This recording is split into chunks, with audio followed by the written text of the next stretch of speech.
At the Mother's Day lunch, she said, "I'm proud of all my children, except the loser sitting at this table."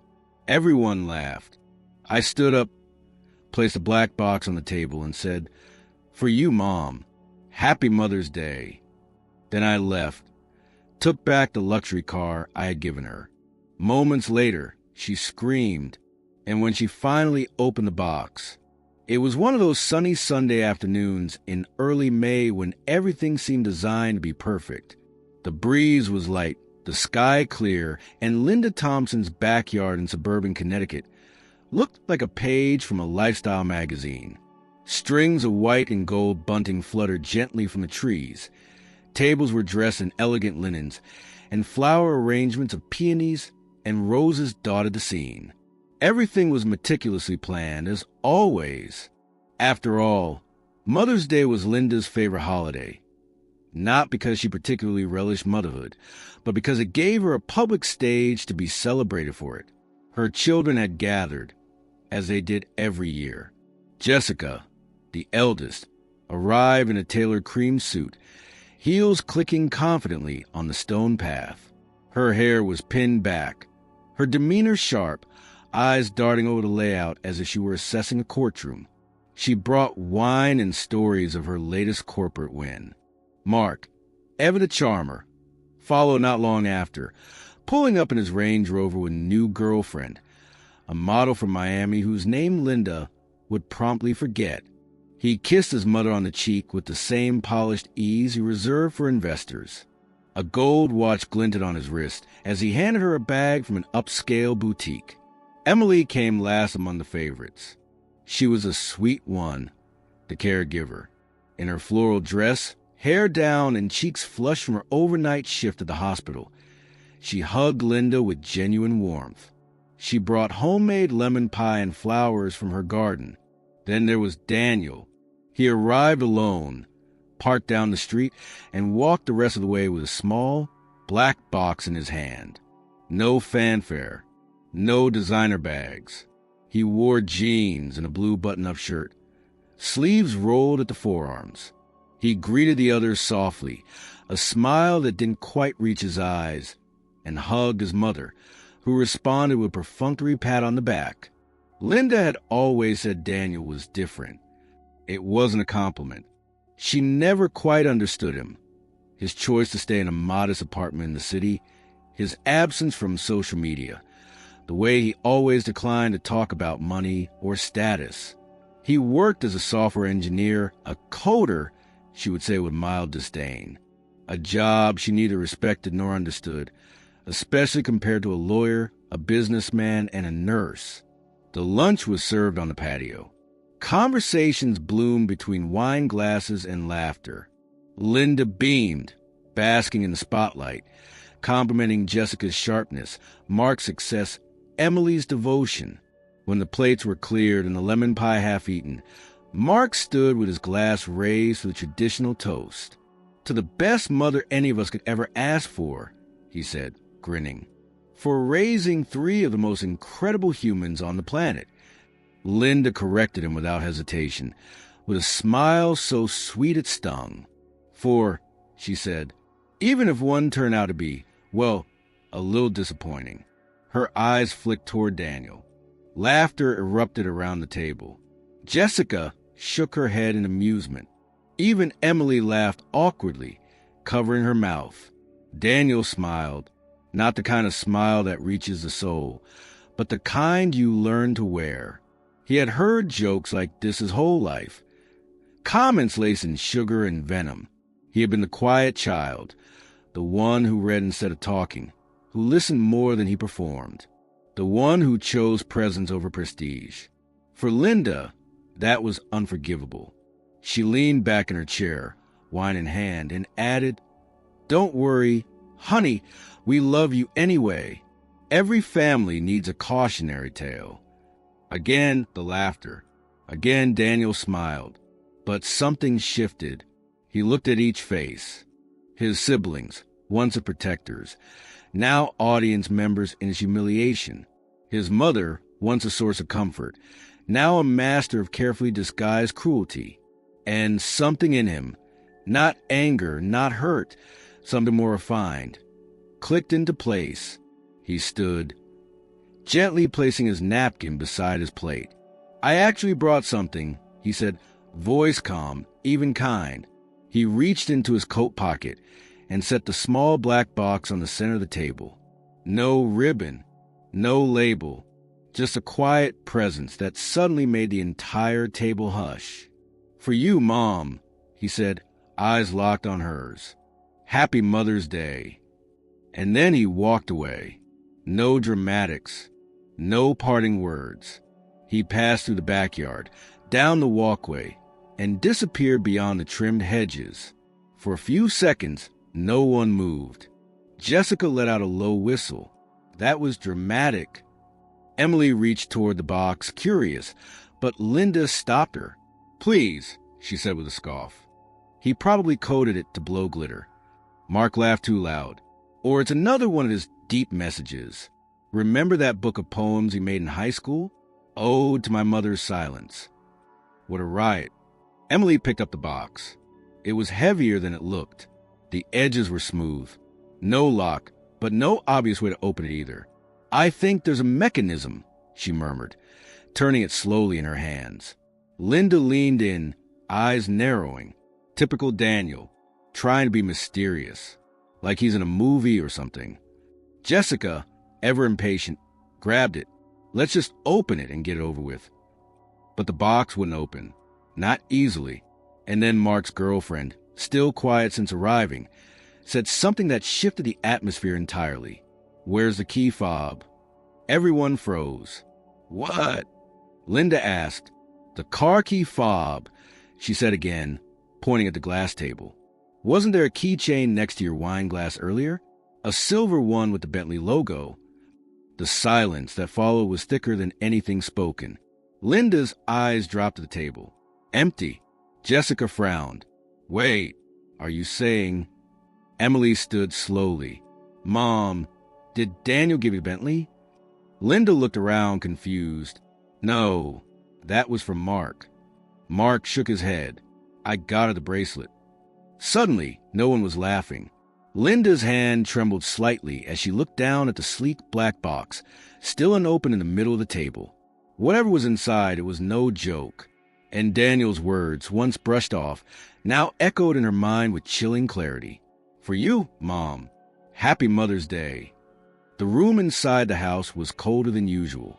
It wasn't the air conditioning. Something else had shifted in the atmosphere, a pressure drop that no one could name.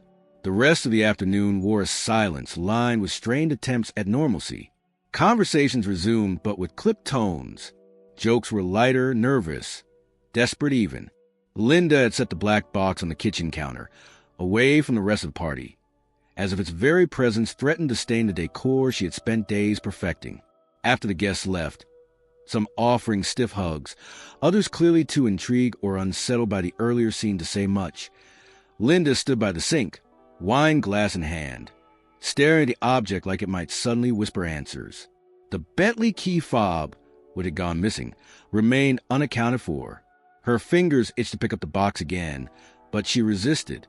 Pride wrapped around her wrists like cuffs. Jessica was the last to remain, perched on a bar stool near the island, legs crossed, arms folded. Her tone was sharper now, less amused. "What's the big deal? It's just another stunt. He probably wants us to chase him down. Ask what it means." Classic middle child behavior.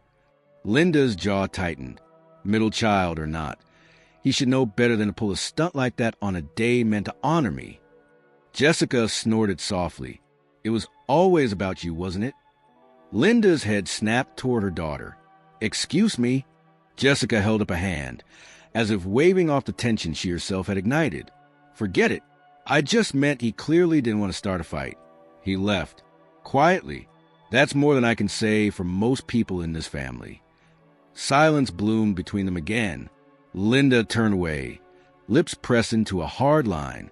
Her fingers grazed the counter beside the box, and this time she didn't pull back. Carefully, she lifted it again and turned it in her hands.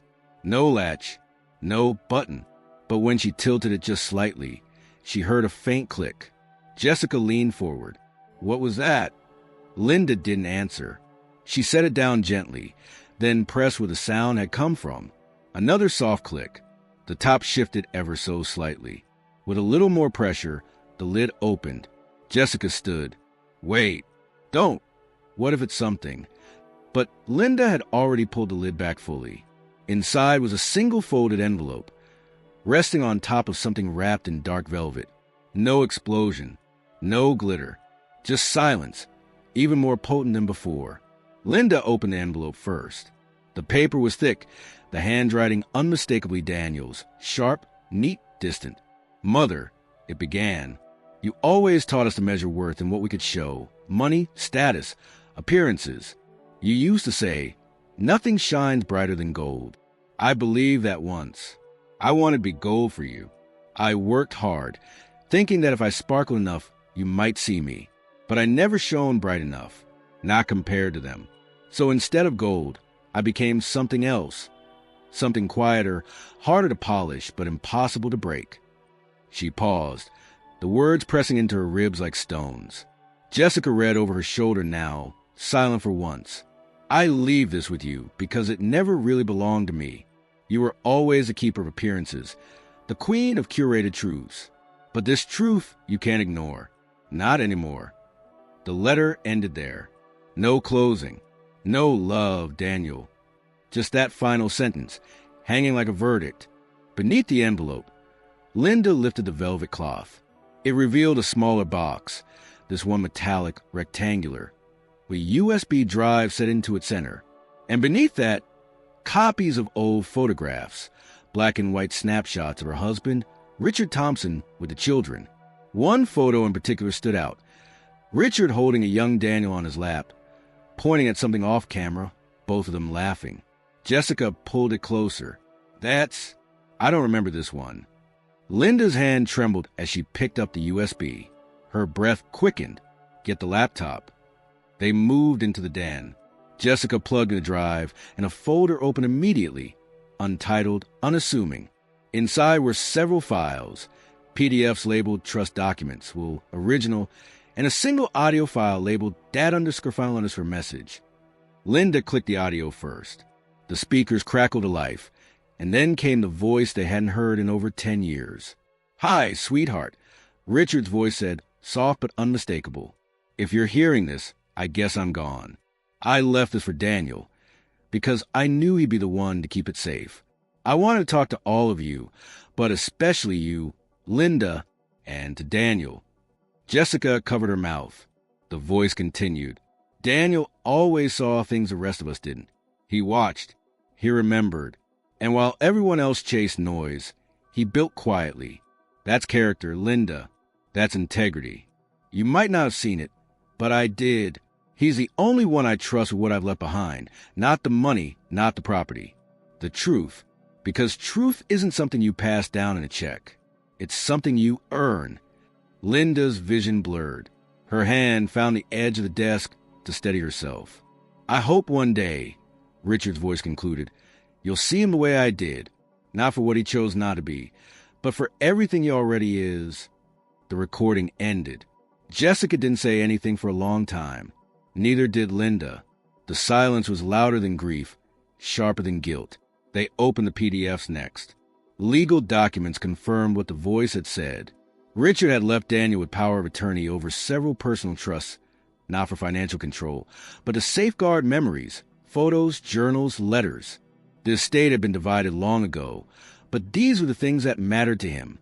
The things that Linda had once dismissed as sentimental clutter. Linda stood abruptly. She walked back into the kitchen and stared out the window toward the hedge-lined street, where Daniel had walked away hours earlier. Her mind raced, colliding with fragments of things she had once said. He doesn't belong in this family. You'll never make it with that attitude. Try being more like your siblings.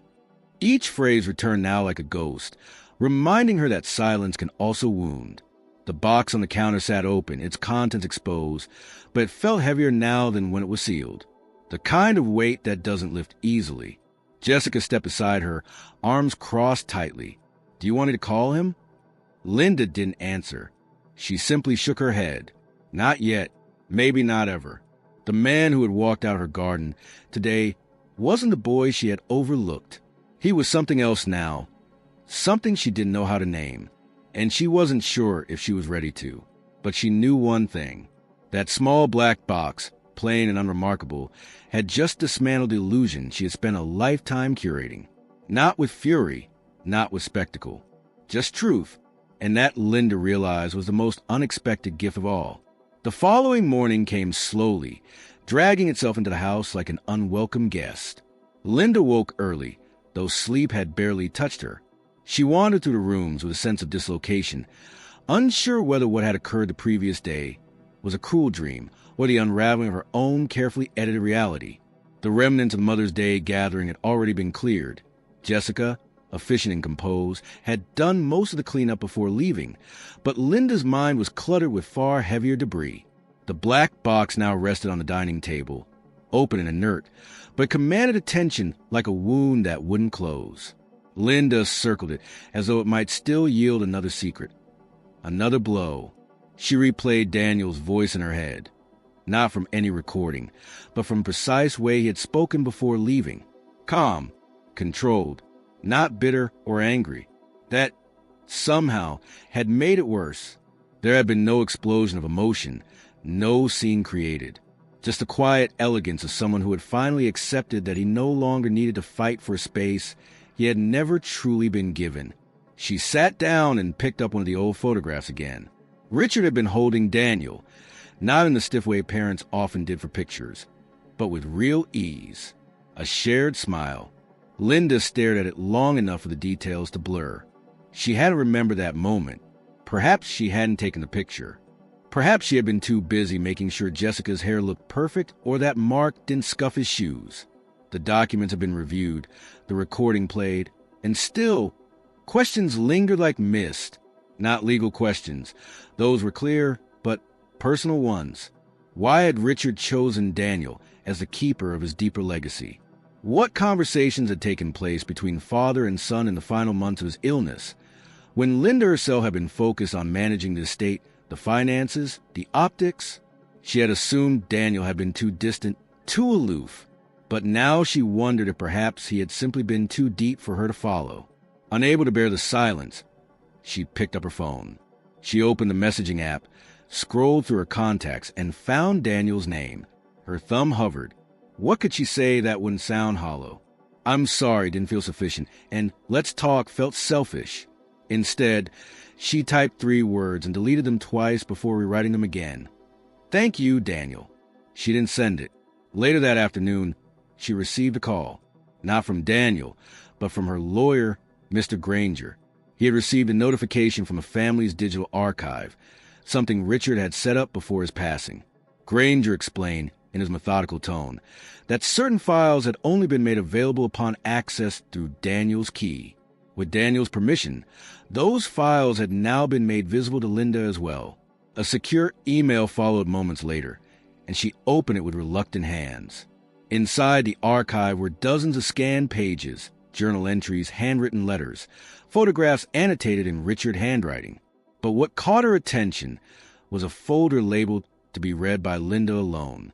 Inside, a letter addressed to her. She opened it, unsure what to expect. Linda, it began, I know by now you probably heard or seen things that don't align with the image you held of Daniel. I need you to understand something, not just about him, but about yourself. You've always been strong, ambitious, elegant. You held our family together with tenacity.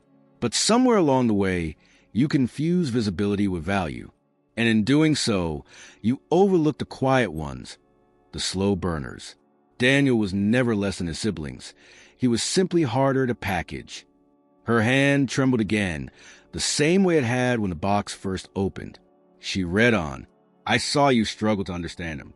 I watched you try and then stop trying. I won't pretend I didn't fail him in my own ways too. But the difference is, he still saw us both. He stayed. He asked about you when you weren't looking. He covered for your absences, made excuses for your coldness, even believed it was his fault. He carried more than we realized. That's why I trusted him. That's why I gave him the keys. Not to punish you or elevate him, but because I want at least one person to understand that the soul of this family didn't lie in the bank account or the careers or the social functions. It lay in the people we overlooked. Linda set the letter down, her eyes stinging. The words were heavier than anything Daniel could have said to her directly, because they came from Richard, the one man she had trusted more than herself. And he had seen the truth she had buried under decades of perception. She spent the rest of the afternoon wandering the house. She paused in front of framed family portraits in the hallway, each one more stylized than the last. Posed in front of fake backdrops, all smiles, dressed for occasions that now fell hollow. In nearly every one, Daniel stood slightly to the side, not excluded but not embraced, just present. It was in those photographs that she noticed what she had missed for years. Daniel wasn't the shadow. He had been the spine, the silent strength, the one who stayed upright while everyone else leaned into whatever wind benefited them. That evening, she sat down again, not at the table, but at her writing desk, the same one where she used to jot birthday cards, invitations, lists. She pulled out a fresh sheet of paper and stared at it for a long time. Then she began to write, not to ask for anything, not to argue, not to reframe, but simply to acknowledge. The letter was short. It said only what needed to be said. She wrote about memory, about perception, about how sometimes love is mistaken for pride and pride for love. She didn't justify her behavior. She admitted to it. She didn't beg for forgiveness. She simply offered recognition. She signed it with her full name, but not stiffly, not formally, just honestly. Linda. She sealed the envelope, unsure if she would ever send it. But for the first time in decades, she felt something shift within her. Not redemption, not relief, but readiness.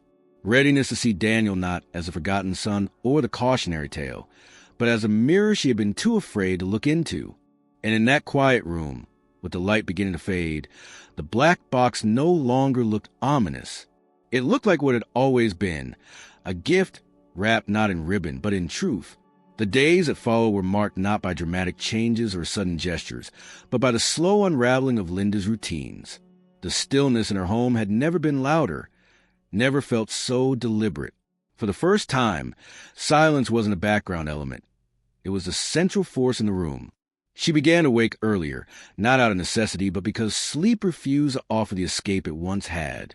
The morning stretched with a new kind of awareness, as if the quiet was trying to teach her something she had long ignored. Linda found herself returning to old albums, not out of nostalgia, but in search of evidence, proof that she had once been different, or perhaps kinder. She combed through the photos with a growing hunger to find herself in moments of true maternal presence. She found birthdays, vacations, holidays, all posed, all immaculate, and yet none of them showed what she was looking for. Her face was always perfect, her posture always composed, her expression one of effortless control. But in the candid shots, in the corners of the frames, Daniel often appeared, watching, helping, unnoticed. In one photo from a 4th of July picnic, a younger Daniel held the hem of her chair canopy as the wind threatened to tip it over. She hadn't noticed then. She barely remembered the gesture. But there it was, caught in time, subtle and selfless. She began to spend more time in the den, where Richard's books still lined the shelves, their spines faded, untouched. There, she allowed herself to sit in the armchair he had favored, to let the memories come in whatever shape they needed. She stopped trying to control the narrative. That was the hardest shift, not in behavior, but in intention. For decades, she had measured her success in the visible achievements of her children, in the way the community regarded her family, in the precision of holiday cards and perfectly timed updates. Now, none of that felt solid. What good were polished veneers when the foundation beneath had always been cracked? Her attempts to reach Daniel remained unanswered. She left a voicemail, measured, respectful, brief. She sent a single text, not repeating what she had almost written before, but instead asking a simple question. Would you be open to a conversation whenever you're ready? There was no reply. Not that day. Not the day after. But Linda didn't push. She sensed that anything forced would only widen the distance. So she waited, and while she waited, she lived with the quiet he had left behind. A quiet that echoed more profoundly than any door slammed or voice raised. Daniel, for his part, didn't retreat into anger. He returned to his life as if crossing back into a world where he had always belonged. His apartment, modest and filled with textures of calm, books stacked by the window, plants quietly thriving in their corners, welcomed him like a sanctuary. He didn't talk about the incident at the Mother's Day gathering with anyone at first. He carried the weight of it inward, processing it not through vengeance but through clarity. There was no pleasure in having made a statement, no satisfaction in having left a mark. The gesture hadn't been for spectacle, it had been for release. Still, when he returned to work on Monday, his closest colleague, Mara, noticed something different. They had known each other for years, had shared long hours over code and quiet lunches on the office rooftop. She didn't pry, but after their third coffee break in silence, she finally said, "You look lighter." Daniel looked up from his laptop, then nodded. "I think I put something down, and I don't feel the need to pick it back up." Mara didn't ask what it was. She didn't need to. They had the kind of friendship where words weren't necessary to validate experiences. She simply returned to her own screen, the quiet between them filled with mutual respect. In the evenings, Daniel resumed old habits. Long walks to the neighborhood park, evenings with a small group of friends who knew him for his wit, his loyalty, his calm. None of them asked about his family. They didn't need to. Daniel wasn't secretive. He was selective, and they honored that boundary not out of politeness, but because they understood what it meant to choose your own tribe. One evening, as the sun dipped low and cast golden streaks through the blinds of his apartment, Daniel sat on his couch with a mug of tea and the unopened letter that had arrived 2 days prior. It bore no return address, but he recognized the handwriting immediately. Linda. He hadn't decided what to do with it. There was a time he would have ripped it open in anger, hungry for apology or confrontation, but that time had passed. Now, he stared at it without expectation. It existed. That was enough for now. He didn't read it that night. Meanwhile, Linda began to walk, not in her usual stiff way around the manicured neighborhood, where everyone waved and nothing was ever said. She went to the park where she had once taken her children when they were small, back when they still reached for her hand, and laughed without concern for what others might think. She walked the dirt paths slowly, noticing things she hadn't before. The way tree roots push against the ground like old veins. The way children ran, without choreography. The way strangers nodded at her, without recognizing her as Jessica's mother, or Mark's mother, or Mrs. Thompson. Just a woman walking. It was during one of those walks that she ran into someone unexpected. Daniel's former high school teacher, Mrs. Calloway, now retired but still sharp as ever. They exchanged pleasantries before Mrs. Calloway said, "I always thought Daniel was a quiet star of your family." Linda blinked, unprepared. "I didn't realize anyone saw him that way." "Oh, we all did," Mrs. Calloway said simply. He was the one who asked questions that mattered. Not just about assignments, about people, about purpose. He used to stay after class to help clean up, even if he had nothing to gain. Some kids shine loudly. Others, they shine steadily. Daniel was a steady kind. Linda walked home slowly after that, carrying those words with her like a fragile object. She returned to the house, sat in the same armchair, and let her memory fill in the rest, not with regrets, but with recognition. It wasn't too late to see him clearly, but whether he would allow himself to be seen again, that would be his choice. And for the first time in her life, Linda understood that real love could not be demanded, only invited. The envelope remained untouched on the coffee table for nearly a week. Its presence was quiet but unignorable, like a voice clear but never raised. Daniel allowed it to rest where it had landed when he first set it down, refusing to let curiosity override readiness. In his past, letters from his mother had usually carried invitations to events that masked control, commentary disguised as concern, or carefully constructed phrases that praised one child at the expense of another. This one, however, came unprompted and with no visible agenda. That alone made it unfamiliar. He didn't fear its content. He hesitated only because something in him demanded that whatever came next must be on his terms. Eventually, one evening, after a long day of coding, a quiet dinner, and a moment of stillness when the world felt neither heavy nor light, he opened it. The handwriting was unmistakably hers. No printed stationery this time, no decorative border, just a plain sheet of paper folded once, words written carefully as if each one had weight. She didn't ask for forgiveness. She didn't try to explain the past. Instead, she acknowledged it. Line after line was filled not with self-pity, but with confession. She wrote about what she had seen only recently, that he had been present in ways she had ignored, that she had measured him against standards he never subscribed to, that she had mistaken his silence for inadequacy when it had always been resilience. She admitted that what she once called failure in him had been her inability to recognize integrity when it didn't look like ambition. There was no demand to meet, no plea to reconcile. The letter ended simply with, "If you ever want to talk, I would be grateful for the chance to listen, really listen. No expectations, no performance. Just me, as I should have been before. Linda, not mom, not mother, just Linda, honest and bare." Daniel read the letter twice, then folded it back along its creases and set it gently on the table. He didn't cry. He didn't smile. He only exhaled a long, unburdening breath that carried more memory than emotion. He understood, in that moment, that something irreversible had taken place. Not a transformation, but a quiet shifting of the ground beneath everything that had come before. The decision to meet wasn't made that night. He let a few more days pass, tending to life's small demands, grounding himself in the daily rhythm that had always offered him peace. Then, on a gray Tuesday morning, he sent a short message.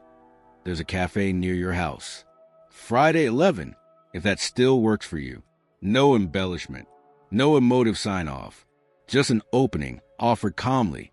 Friday came with overcast skies and the scent of spring rain. The cafe was quiet that hour, with a few patrons scattered at tables, each engaged in their own rituals of solitude. Linda arrived 10 minutes early, dressed not for impression but for comfort, a soft gray sweater, no jewelry, minimal makeup. She chose a table by the window and ordered tea. She didn't rehearse anything. She only waited. Daniel arrived precisely at 11. He looked the same as he had days before, and yet something in his posture suggested balance, not distance. He offered a nod instead of a hug, and she returned it with a faint smile, accepting the boundary. "Thank you for coming," she said softly. He nodded again, and Saturday, "I got your letter. I'm glad." The silence that followed was intense, just unfilled. For once, neither of them tried to rush toward comfort. They simply let the space between them exist without apology. After a moment, Linda spoke again, this time more candidly. "I don't know what this is supposed to be," she admitted. "I'm not hoping for reset. I'm not trying to undo what can't be undone. I just wanted to meet you where you are. Not as a mother asking to be seen, but as a woman who finally did some seeing of her own." Daniel didn't answer right away. He stirred his coffee slowly, watching the swirl settle. When he finally spoke, it was not with anger, but with clarity. "For a long time, I thought I needed to prove something," he said. "That if I worked hard enough, stayed calm enough, achieved quietly enough, maybe one day I'd be worthy of your attention. But I don't feel that anymore. And that's not bitterness. That's just peace."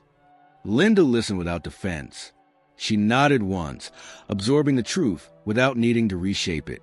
"I didn't expect you to respond," she said, "and I wouldn't have blamed you if you hadn't." Daniel looked at her directly for the first time. His expression was calm, unreadable, but not closed. "I don't think we're meant to fix everything," he said, "but I think we can stop pretending it was never broken." They sat with that for a while, sipping from their cups. No grand reconciliation unfolded.